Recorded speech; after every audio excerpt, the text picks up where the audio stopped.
Ça passe par une gestion des contrats de maintenance, de tout ce qui est équipement sous contrat. Donc ça passe par les ascenseurs, les chaufferies, la ventilation, les centrales incendie, voilà, tout ce genre d'équipements qui sont repris à la maintenance.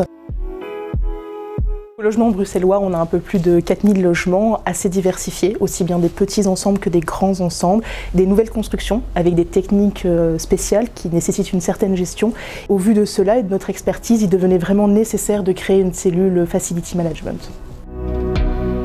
Donc l'avantage numéro 1, c'est qu'il y a un seul interlocuteur, que ce soit en interne ou en externe, et donc ça centralise les données, ça permet d'avoir une vue d'ensemble sur ce qui se passe sur nos équipements.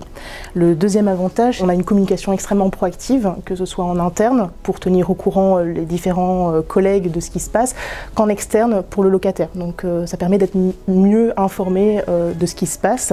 Et le troisième avantage, et le plus important certainement, c'est le service au locataire, c'est-à-dire qu'en mettant un focus sur les entretiens préventif, on va augmenter la durée de vie de nos composants, on va diminuer le taux de panne de nos équipements et donc on va augmenter les rendements énergétiques pour émettre moins de CO2 et également diminuer la facture de consommation de nos locataires.